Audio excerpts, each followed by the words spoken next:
Chapter 1:1. The majority of mortals, Paulinus, complain bitterly of the spitefulness of nature, because we are born for a brief span of life, because even this space that has been granted to us rushes by so speedily and so swiftly that all save a very few find life at an end just when they are getting ready to live.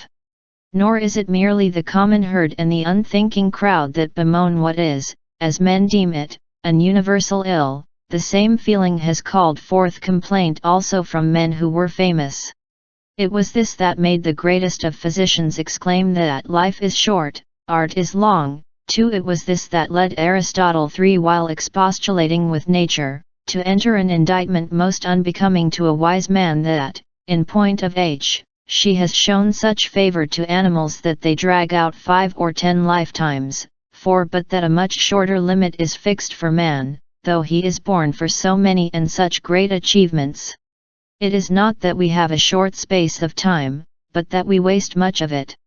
Life is long enough, and it has been given in sufficiently generous measure to allow the accomplishment of the very greatest things if the whole of it is well invested. But when it is squandered in luxury and carelessness, when it is devoted to no good end, forced at last by the ultimate necessity, we perceive that it has passed away before we were aware that it was passing. So it is the life we receive is not short, but we make it so, nor do we have any lack of it, but are wasteful of it. Just as great and princely wealth is scattered in a moment when it comes into the hands of a bad owner, while wealth, however limited, if it is entrusted to a good guardian, increases by use, so our life is amply long for him who orders it properly. Chapter 2:2. Why do we complain of nature? She has shown herself kindly. Life, if you know how to use it, is long.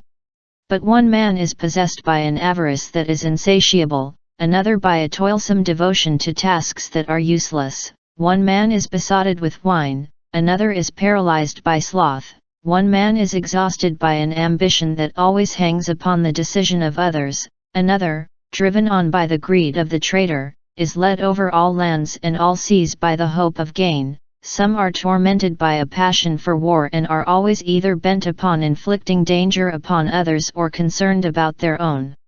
Some there are who are worn out by voluntary servitude in a thankless attendance upon the great. Many are kept busy either in the pursuit of other men's fortune or in complaining of their own. Many, following no fixed aim, shifting and inconstant and dissatisfied, are plunged by their fickleness into plans that are ever new. Some have no fixed principle by which to direct their course, but fate takes them unawares while they loll and yawn. So surely does it happen that I cannot doubt the truth of that utterance which the greatest of poets delivered with all the seeming of an oracle. The part of life we really live is small.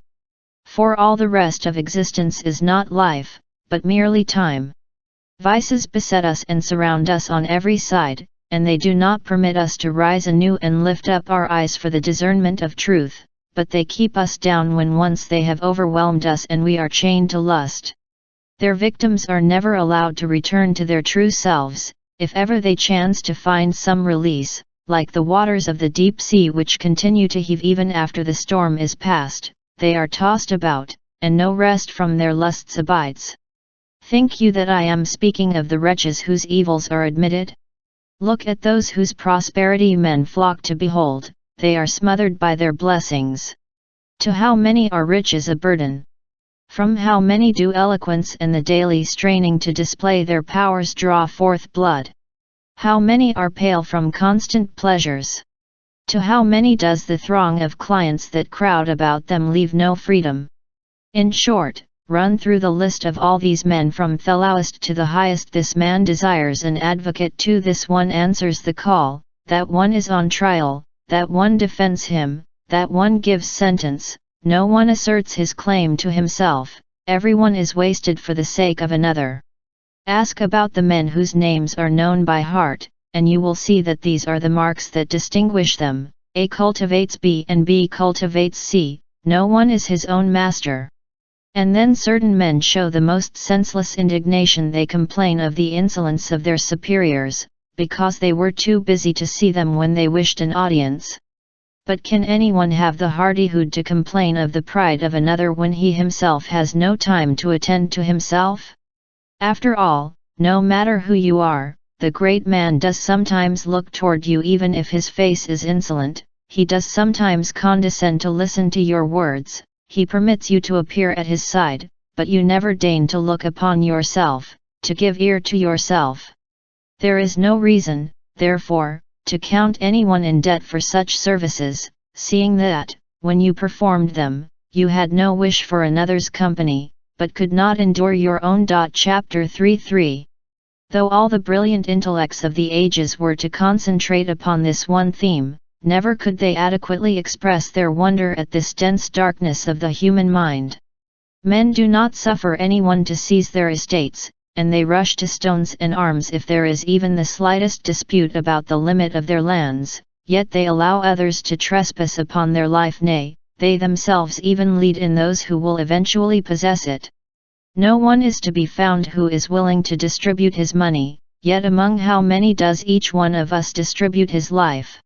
In guarding their fortune men are often close-fisted, yet, when it comes to the matter of wasting time, in the case of the one thing in which it is right to be miserly, they show themselves most prodigal.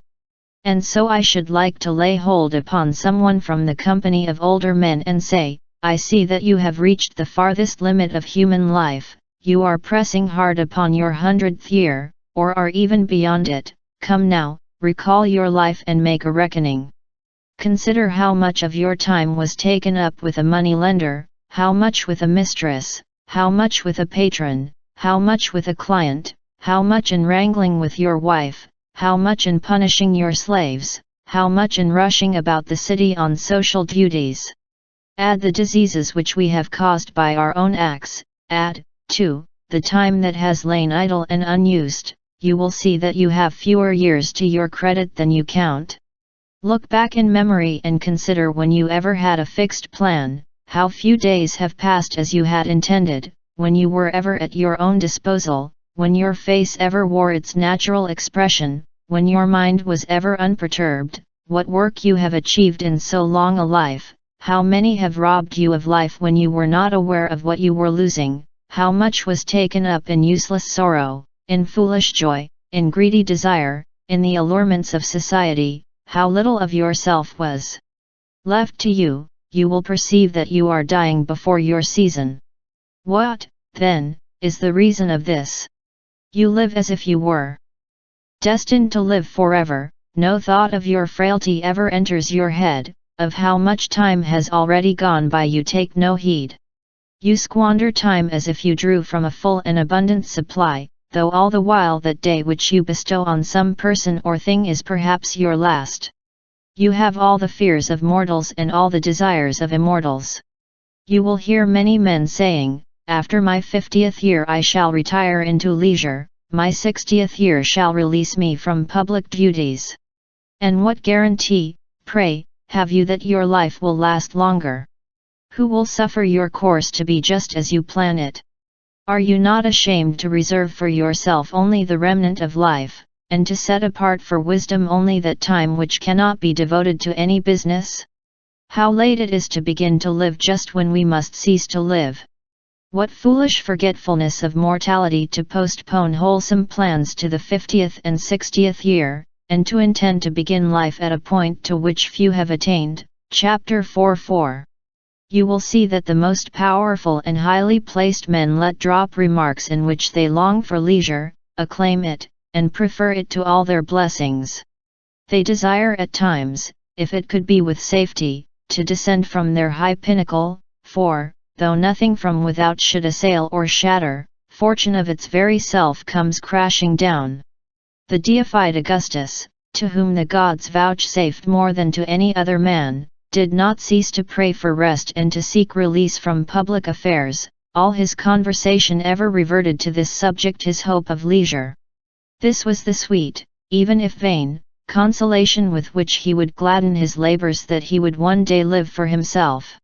In a letter addressed to the Senate, in which he had promised that his rest would not be devoid of dignity nor inconsistent with his former glory, I find these words, but these matters can be shown better by deeds than by promises. Nevertheless, since the joyful reality is still far distant, my desire for that time most earnestly prayed for has led me to forestall some of its delight by the pleasure of words.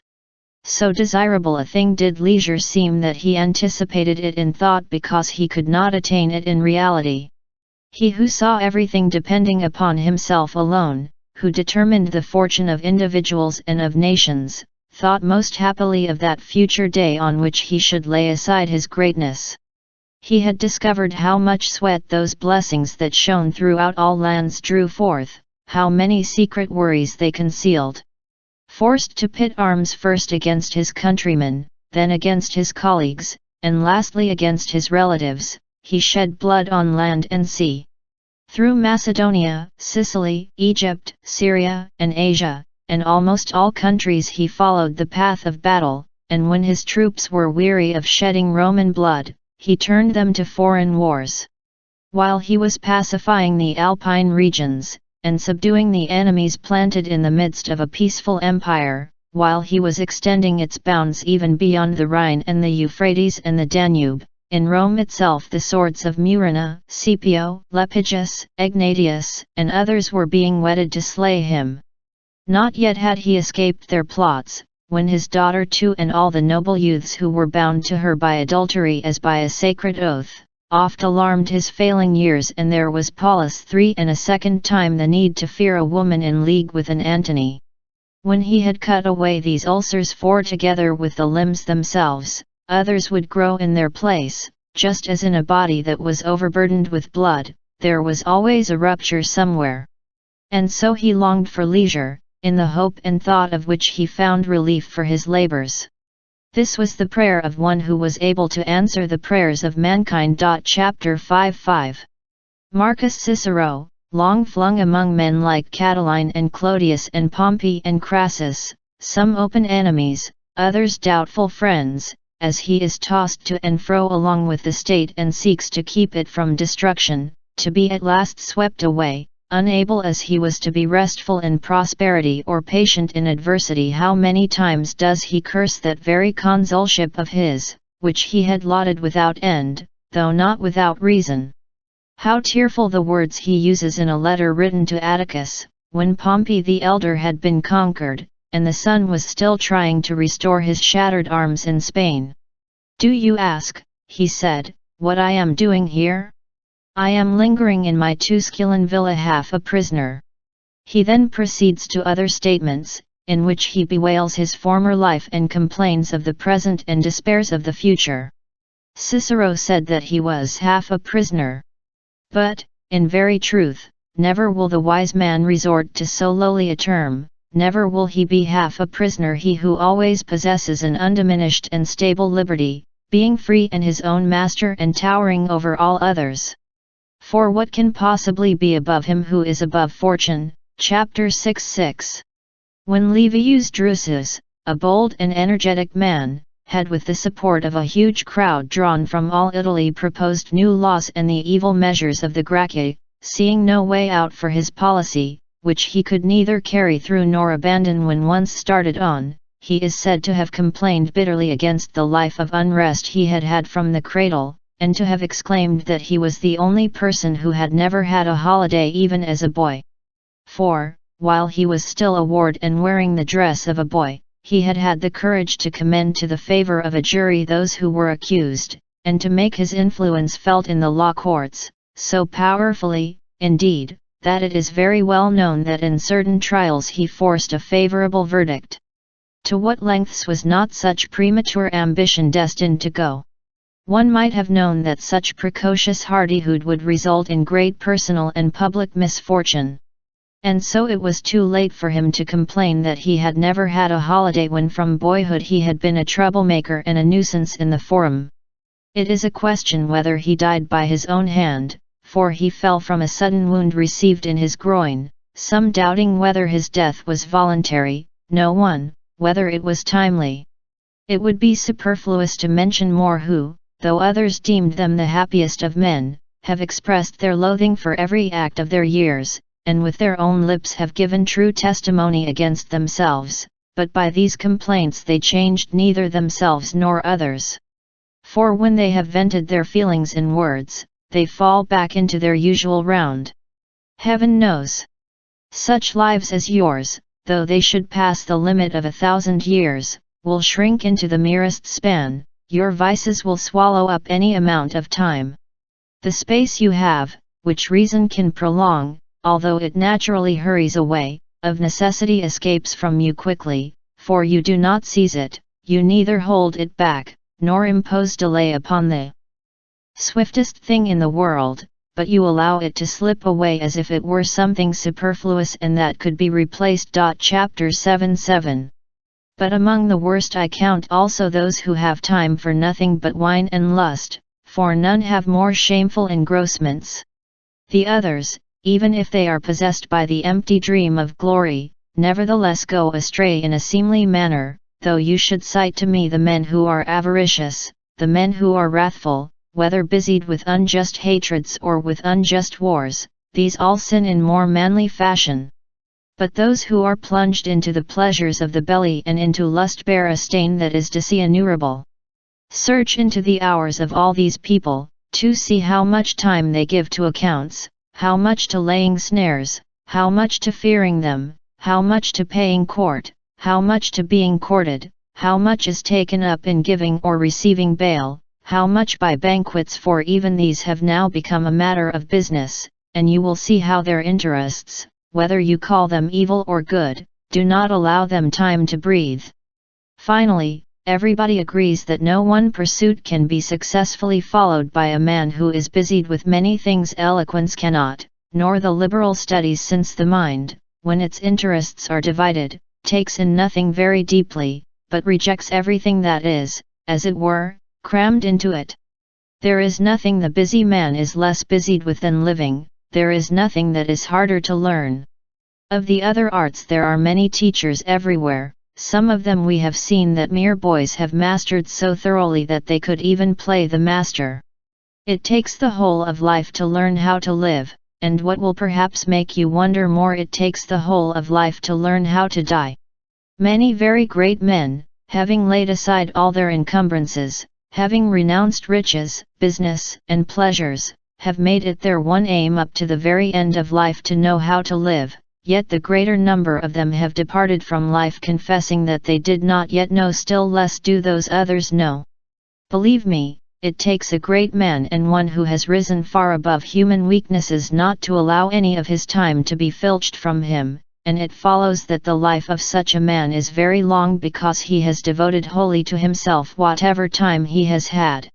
None of it lay neglected and idle, none of it was under the control of another, for, guarding it most grudgingly, he found nothing that was worthy to be taken in exchange for his time.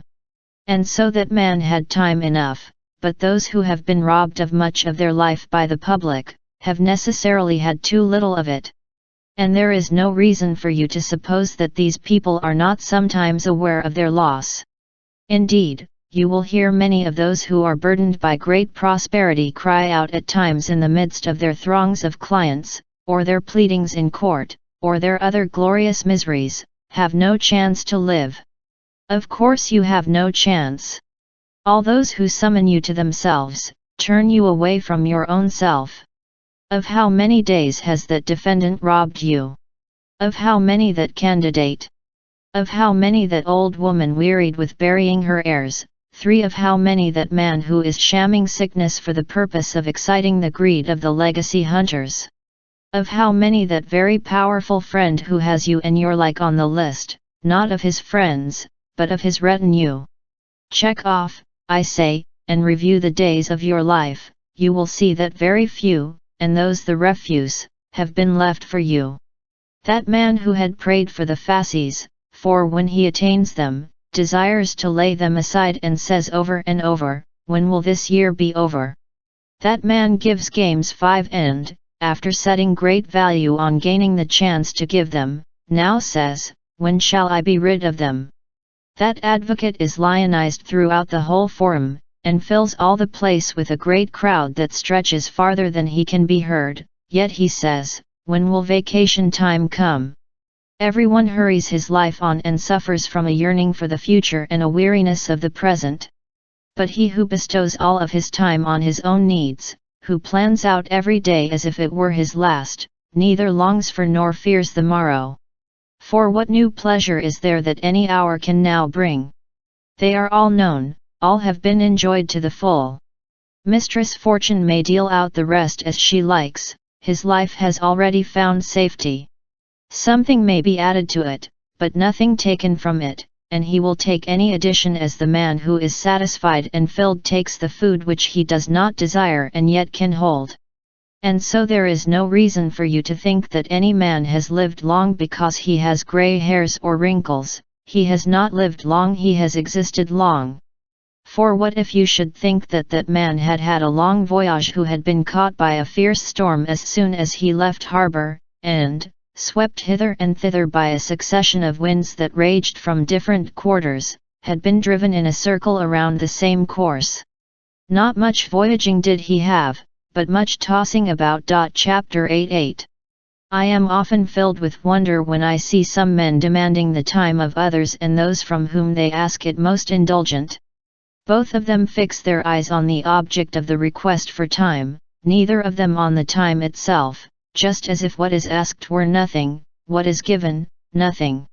Men trifle with the most precious thing in the world, but they are blind to it because it is an incorporeal thing, because it does not come beneath the sight of the eyes, and for this reason it is counted a very cheap thing, nay, of almost no value at all. Men set very great store by pensions and doles, and for these they hire out their labor or service or effort. But no one sets a value on time, all use it lavishly as if it cost nothing. But see how these same people clasp the knees of physicians if they fall ill and the danger of death draws nearer, see how ready they are, if threatened with capital punishment, to spend all their possessions in order to live. So great is the inconsistency of their feelings. But if each one could have the number of his future years set before him as is possible in the case of the years that have passed, how alarmed those would be who saw only a few remaining, how sparing of them would they be. And yet it is easy to dispense an amount that is assured, no matter how small it may be, but that must be guarded more carefully, which will fail you know not when. Yet there is no reason for you to suppose that these people do not know how precious a thing time is, for to those whom they love most devotedly they have a habit of saying that they are ready to give them a part of their own years. And they do give it, without realizing it, but the result of their giving is that they themselves suffer loss without adding to the years of their dear ones. But the very thing they do not know is whether they are suffering loss, therefore, the removal of something that is lost without being noticed they find is bearable. Yet no one will bring back the years, no one will bestow you once more on yourself. Life will follow the path it started upon, and will neither reverse nor check its course, it will make no noise, it will not remind you of its swiftness. Silent it will glide on, it will not prolong itself at the command of a king, or at the applause of the populace. Just as it was started on its first day, so it will run, nowhere will it turn aside, nowhere will it delay. And what will be the result? You have been engrossed, life hastens by, meanwhile death will be at hand, for which, willy-nilly, you must find leisure. Chapter 9:9. Can anything be sillier than the point of view of certain people, I mean those who boast of their foresight? They keep themselves very busily engaged in order that they may be able to live better, they spend life in making ready to live. They form their purposes with a view to the distant future, yet postponement is the greatest waste of life, it deprives them of each day as it comes, it snatches from them the present by promising something hereafter. The greatest hindrance to living is expectancy, which depends upon the morrow and wastes today. You dispose of that which lies in the hands of fortune, you let go that which lies in your own. Whither do you look? At what goal do you aim? All things that are still to come lie in uncertainty, live straightway. See how the greatest of bards cries out, and, as if inspired with divine utterance, sings the saving strain, the fairest day in hapless mortal's life is ever first to flee. Why do you delay, says he, why are you idle? Unless you seize the day, it flees. Even though you seize it, it still will flee, therefore you must be with time's swiftness in the speed of using it, and, as from a torrent that rushes by and will not always flow, you must drink quickly. And, 2. The utterance of the bard is most admirably worded to cast censure upon infinite delay, in that he says, not the fairest age, but the fairest day. Why, to whatever length your greed inclines, do you stretch before yourself months and years in long array, unconcerned and slow though time flies so fast? The poet speaks to you about the day, and about this very day that is flying. Is there, then, any doubt that for hapless mortals, that is, for men who are engrossed, the fairest day is ever the first to flee? Old age surprises them while their minds are still childish, and they come to it unprepared and unarmed, for they have made no provision for it, they have stumbled upon it suddenly and unexpectedly, they did not notice that it was drawing nearer day by day. Even as conversation or reading or deep meditation on some subject beguiles the traveler, and he finds that he has reached the end of his journey before he was aware that he was approaching it, just so with this unceasing and most swift journey of life, which we make at the same pace whether waking or sleeping, those who are engrossed become aware of it only at the end. Chapter 10:10. Should I choose to divide my subject into heads with their separate proofs, many arguments will occur to me by which I could prove that busy men find life very short. But Fabianus L., who was none of your lecture-room philosophers of today, but one of the genuine and old-fashioned kind, used to say that we must fight against the passions with main force, not with artifice, and that the battle line must be turned by a bold attack, not by inflicting pinpricks, that sophistry is not serviceable, for the passions must be, not nipped, but crushed. Yet, in order that the victims of them may be censured, each for his own particular fault, I say that they must be instructed, not merely wept over. Life is divided into 3 periods: that which has been, that which is, that which will be. Of these the present time is short, the future is doubtful, the past is certain. For the last is the one over which fortune has lost control, is the one which cannot be brought back under any man's power. But men who are engrossed lose this, for they have no time to look back upon the past, and even if they should have, it is not pleasant to recall something they must view with regret. They are, therefore, unwilling to direct their thoughts backward to ill-spent hours, and those whose vices become obvious if they review the past, even the vices which were disguised under some allurement of momentary pleasure, do not have the courage to revert to those hours. No one willingly turns his thought back to the past, unless all his acts have been submitted to the censorship of his conscience, which is never deceived. He who has ambitiously coveted, proudly scorned, recklessly conquered, treacherously betrayed, greedily seized, or lavishly squandered, must needs fear his own memory. And yet this is the part of our time that is sacred and set apart, put beyond the reach of all human mishaps, and removed from the dominion of fortune, the part which is disquieted by no want, by no fear, by no attacks of disease. This can neither be troubled nor be snatched away, it is an everlasting and unanxious possession. The present offers only one day at a time, and each by minutes, but all the days of past time will appear when you bid them, they will suffer you to behold them and keep them at your will, a thing which those who are engrossed have no time to do. The mind that is untroubled and tranquil has the power to roam into all the parts of its life, but the minds of the engrossed, just as if weighted by a yoke, cannot turn and look behind. And so their life vanishes into an abyss, and as it does no good, no matter how much water you pour into a vessel, if there is no bottom to receive and hold it, so with time it makes no difference how much is given, if there is nothing for it to settle upon, it passes out through the chinks and holes of the mind. Present time is very brief, so brief, indeed, that to some there seems to be none, for it is always in motion, it ever flows and hurries on, it ceases to be before it has come, and can no more brook delay than the firmament or the stars, whose ever unresting movement never lets them abide in the same track. The engrossed, therefore, are concerned with present time alone, and it is so brief that it cannot be grasped, and even this is filched away from them, distracted as they are among many things. Chapter 11:11. In a word, do you want to know how they do not live long? See how eager they are to live long.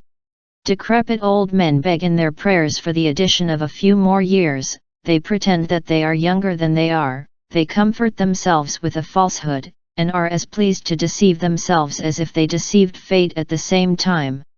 But when at last some infirmity has reminded them of their mortality, in what terror do they die, feeling that they are being dragged out of life, and not merely leaving it. They cry out that they have been fools, because they have not really lived, and that they will live henceforth in leisure if only they escape from this illness. Then at last they reflect how uselessly they have striven for things which they did not enjoy, and how all their toil has gone for nothing. But for those whose life is past remote from all business, why should it not be ample? None of it is assigned to another, none of it is scattered in this direction and that, none of it is committed to fortune, none of it perishes from neglect, none is subtracted by wasteful giving, none of it is unused, the whole of it, so to speak, yields income. And so, however small the amount of it, it is abundantly sufficient, and therefore, whenever his last day shall come, the wise man will not hesitate to go to meet death with steady step. Chapter 12:12. Perhaps you ask whom I would call the engrossed? There is no reason for you to suppose that I mean only those whom the dogs slow that have at length been let in drive out from the law court, those whom you see either gloriously crushed in their own crowd of followers, or scumfully in someone else's, those whom social duties call forth from their own homes to bump them against someone else's doors, or whom the praetor's hammer too keeps busy in seeking gain that is disreputable and that will one day fester. Even the leisure of some men is engrossed, in their villa or on their couch, in the midst of solitude, although they have withdrawn from all others, they are themselves the source of their own worry. We should say that these are living, not in leisure, but in busy idleness. 3 Would you say that that man is at leisure for who arranges with finical care his Corinthian bronzes, that the mania of a few makes costly, and spends the greater part of each day upon rusty bits of copper? Who sits in a public wrestling place, for, to our shame, we labor with vices that are not even Roman, watching the wrangling of lads? Who sorts out the herds of his pack mules into pairs of the same age and color? Who feeds all the newest athletes? Tell me, would you say that those men are at leisure who pass many hours at the barber's while they are being stripped of whatever grew out the night before? While a solemn debate is held over each separate hair? While either disarranged locks are restored to their place or thinning ones drawn from this side and that toward the forehead? How angry they get if the barber has been a bit too careless, just as if he were shearing a real man. How they flare up if any of their mane is lopped off, if any of it lies out of order, if it does not all fall into its proper ringlets. Who of these would not rather have the state disordered than his hair? Who is not more concerned to have his head trim rather than safe? Who would not rather be well barbered than upright? Would you say that these are at leisure who are occupied with the comb and the mirror? And what of those who are engaged in composing, hearing, and learning songs, while they twist the voice, whose best and simplest movement nature designed to be straightforward, into the meanderings of some indolent tune, who are always snapping their fingers as they beat time to some song they have in their head, who are overheard humming a tune when they have been summoned to serious, often even melancholy, matters? These have not leisure, but idle occupation. And their banquets, heaven knows. I cannot reckon among their unoccupied hours, since I see how anxiously they set out their silver plate, how diligently they tie up the tunics of their pretty slave boys, how breathlessly they watch to see in what style the wild boar issues from the hands of the cook, with what speed at a given signal smooth-faced boys hurry to perform their duties, with what skill the birds are carved into portions all according to rule, how carefully unhappy little lads wipe up the spittle of drunkards. By such means they seek the reputation of being fastidious and elegant, and to such an extent do their evils follow them into all the privacies of life that they can neither eat nor drink without ostentation. And I would not count these among the leisured class either the men who have themselves borne hither and thither in a sedan chair and a litter, and are punctual at the hours for their rides as if it were unlaveful to omit them, who are reminded by someone else when they must bathe, when they must swim, when they must dine, so enfeebled are they by the excessive lassitude of a pampered mind that they cannot find out by themselves whether they are hungry. I hear that one of these pampered people, provided that you can call it pampering, to unlearn the habits of human life when he had been lifted by hands from the bath and placed in his sedan chair, said questioningly, "Am I now seated? Do you think that this man, who does not know whether he is sitting, knows whether he is alive, whether he sees, whether he is at leisure? I find it hard to say whether I pity him more if he really did not know, or if he pretended not to know this. They really are subject to forgetfulness of many things, but they also pretend forgetfulness of many. Some vices delight them as being proofs of their prosperity. It seems the part of a man who is very lowly and despicable to know what he is doing. After this, imagine that the mimes 5 fabricate many things to make a mock of luxury. In very truth, they pass over more than they invent, and such a multitude of unbelievable vices has come forth in this age, so clever in this one direction, that by now we can charge the mimes with neglect. To think that there is anyone who is so lost in luxury that he takes another's word as to whether he is sitting down. This man, then, is not at leisure. You must apply to him a different term. He is sick, nay, he is dead. That man is at leisure, who has also a perception of his leisure. But this other who is half alive, who, in order that he may know the postures of his own body, needs someone to tell him how can he be the master of any of his time. Chapter 13:13. It would be tedious to mention all the different men who have spent the whole of their life over chess or ball or the practice of baking their bodies in the sun. They are not unoccupied whose pleasures are made a busy occupation.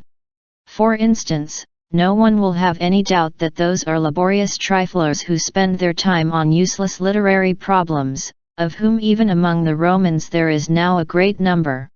It was once a foible confined to the Greeks to inquire into what number of rowers Ulysses had, whether the Iliad or the Odyssey was written first, whether moreover they belonged to the same author, and various other matters of this stamp, which, if you keep them to yourself, in no way pleasure your secret soul, and, if you publish them, make you seem more of a bore than a scholar. But now this vain passion for leaming useless things has assailed the Romans also. In the last few days I heard someone telling who was the first Roman general to do this or that. Duilius was the first who won a naval battle, Curius Dentatus was the first who had elephants led in his triumph. Still, these matters, even if they add nothing to real glory, are nevertheless concerned with signal services to the state. There will be no profit in such knowledge, nevertheless it wins our attention by reason of the attractiveness of an empty subject. We may excuse also those who inquire into this who first induced the Romans to go on board ship.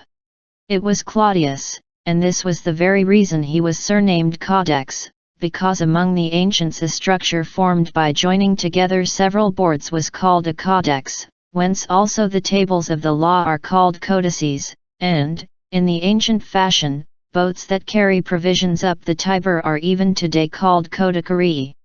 Doubtless this too may have some point the fact that Valerius Corvinus was the first to conquer Messina, and was the first of the family of the Valerii to bear the surname Messina because he had transferred the name of the conquered city to himself, and was later called Messala after the gradual corruption of the name in the popular speech.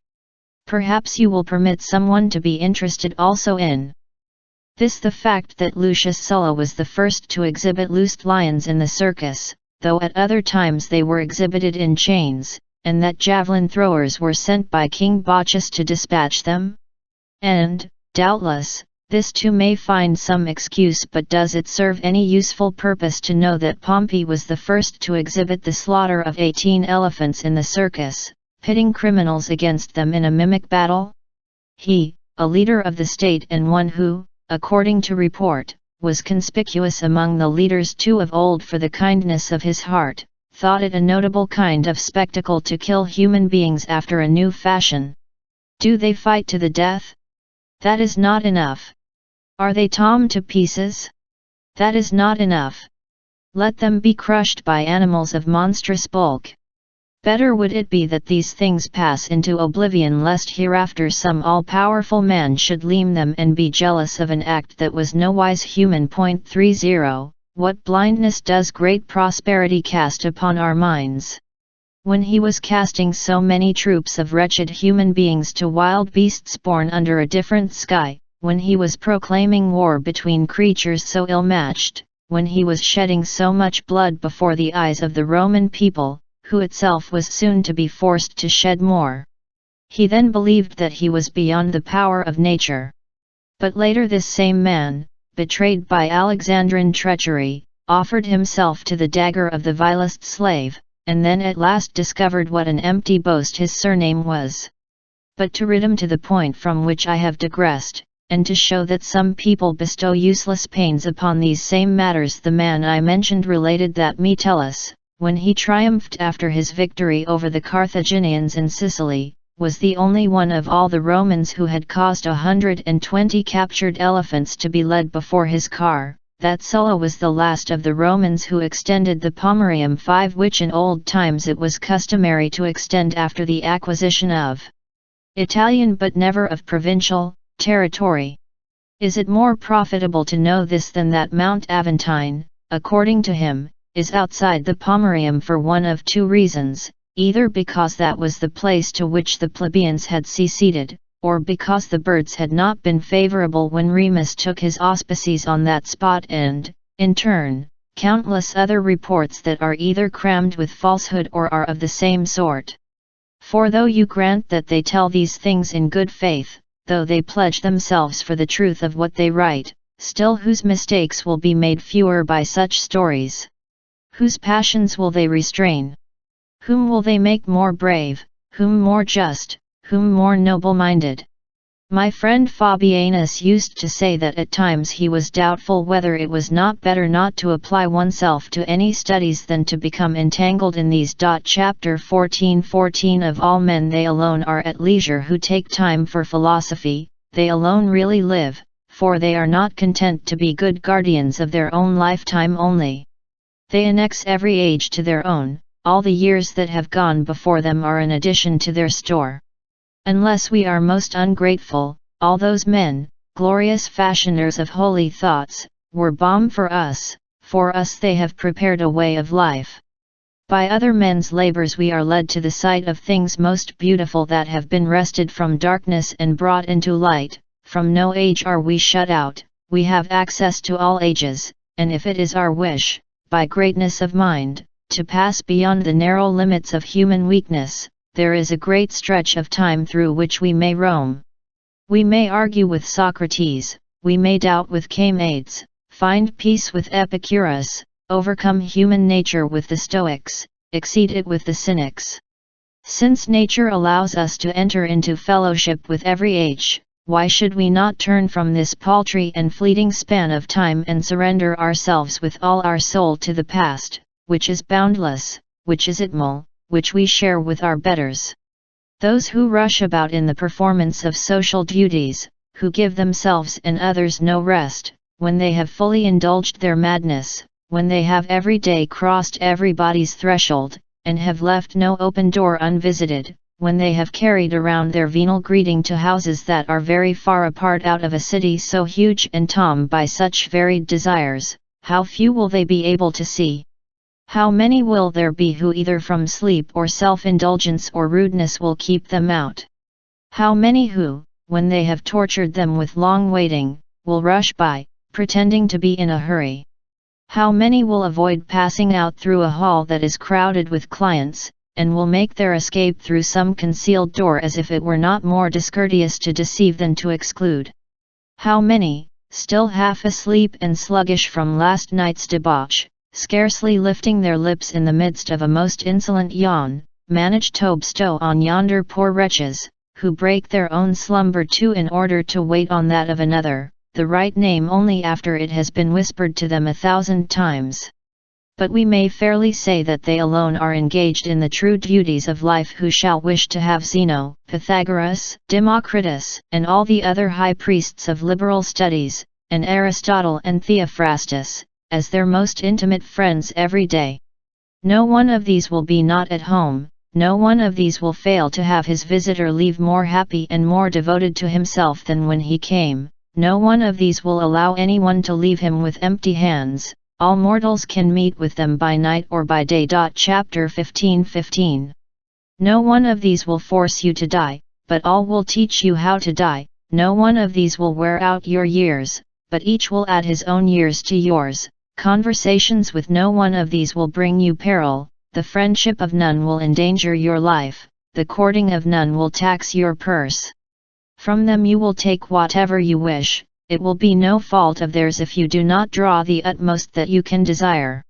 What happiness, what a fair old age awaits him who has offered himself as a client to these.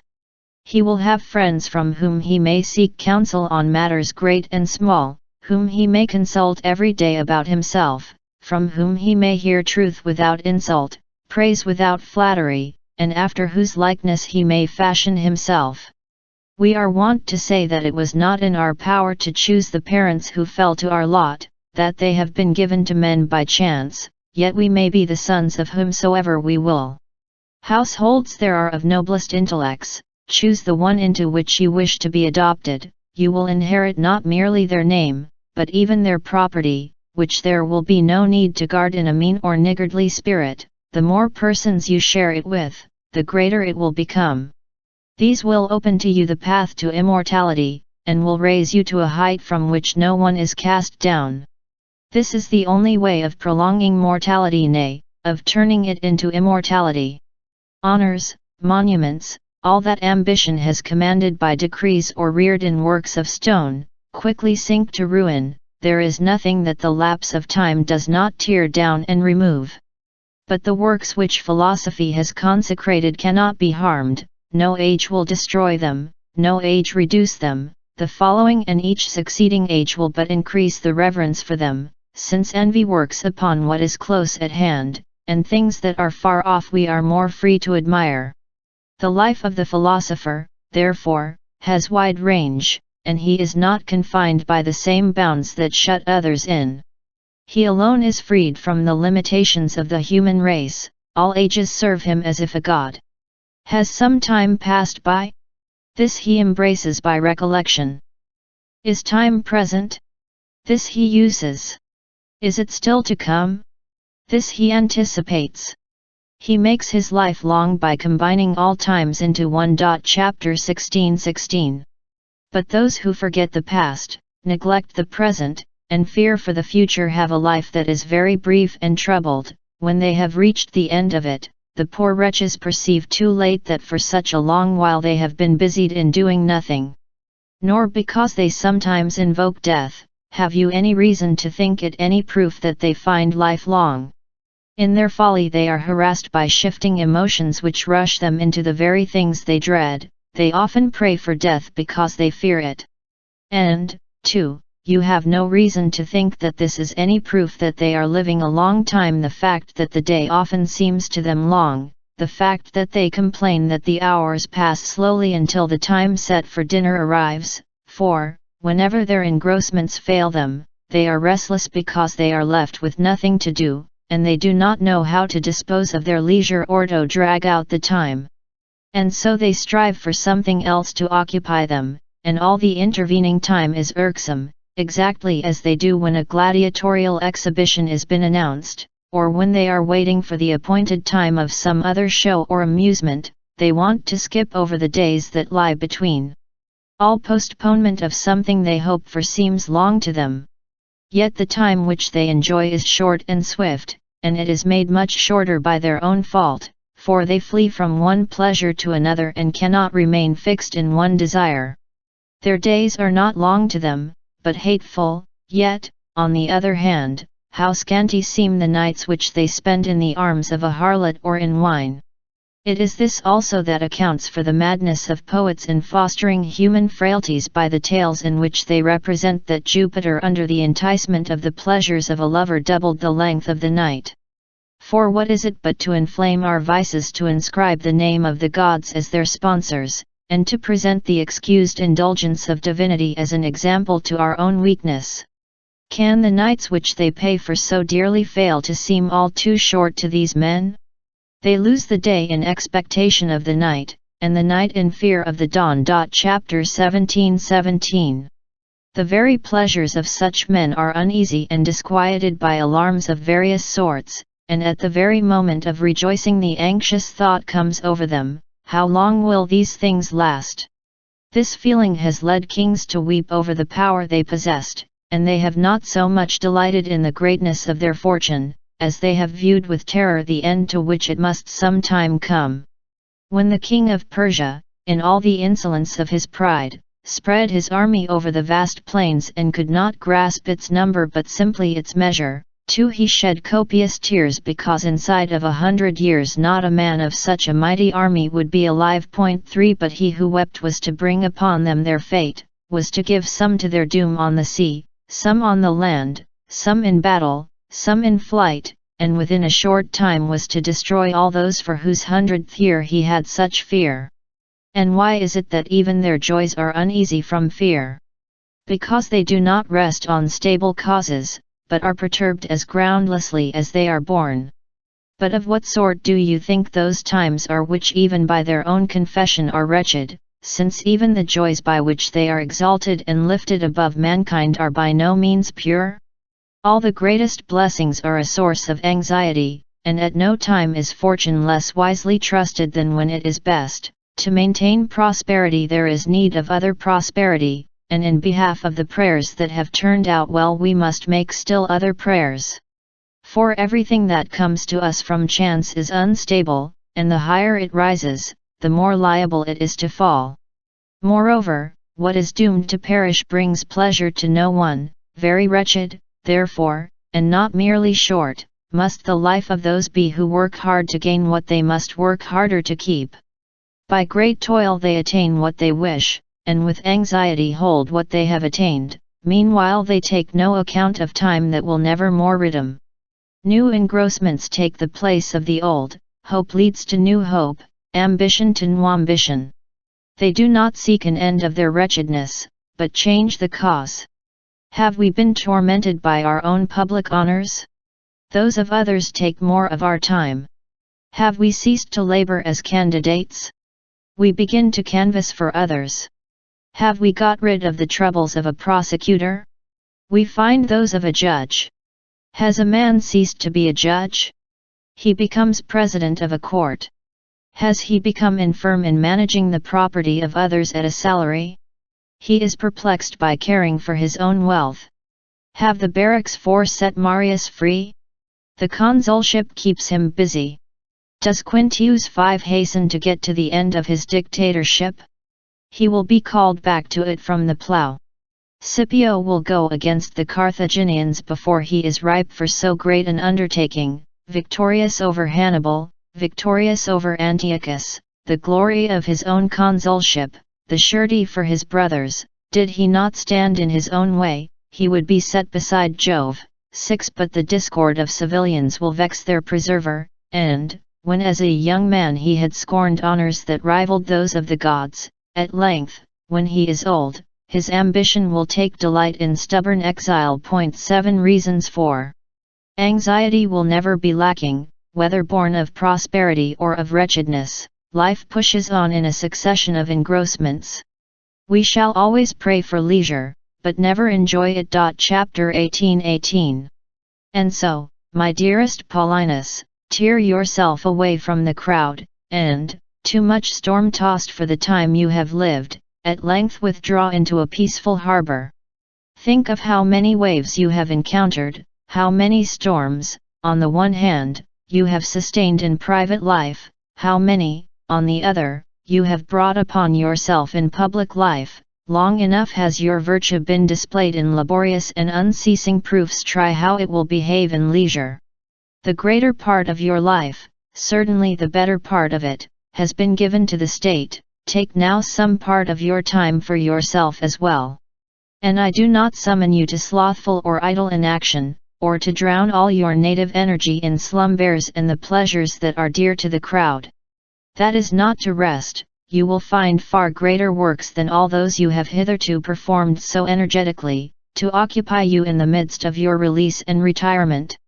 You, I know, manage the accounts of the whole world as honestly as you would a stranger's, as carefully as you would your own, as conscientiously as you would the state's.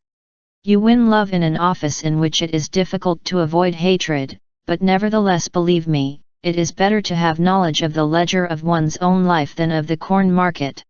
Recall that keen mind of yours, which is most competent to cope with the greatest subjects, from a service that is indeed honorable but hardly adapted to the happy life, and reflect that in all your training in the liberal studies, extending from your earliest years, you were not aiming at this that it might be safe to entrust many thousand pecks of calm to your charge, you gave hope of something greater and more lofty. There will be no lack of men of tested worth and painstaking industry. But plodding oxen are much more suited to carrying heavy loads than thoroughbred horses, and whoever hampers the fleetness of such high-born creatures with a heavy pack. Reflect, besides, how much worry you have in subjecting yourself to such a great burden. Your dealings are with the belly of man. A hungry people neither listens to reason, nor is appeased by justice, nor is bent by any entreaty. Very recently, within those few days after Gaius Caesar died, still grieving most deeply, if the dead have any feeling, because he knew that the Roman people were alive and had enough food left for at any rate 7 or 8 days while he was building his bridges of boats and playing with the resources of the empire. We were threatened with the worst evil that can befall men even during a siege, the lack of provisions. His imitation of a mad and foreign and misproud king too was very nearly at the cost of the city's destruction and famine and the general revolution that follows famine. What then must have been the feeling of those who had charge of the corn market, and had to face stones, the sword, fire, and a Caligula? By the greatest subterfuge they concealed the great evil that lurked in the vitals of the state with good reason, you may be sure. For certain maladies must be treated while the patient is kept in ignorance. Knowledge of their disease has caused the death of many. Chapter 19:19. Do you retire to these quieter, safer, greater things?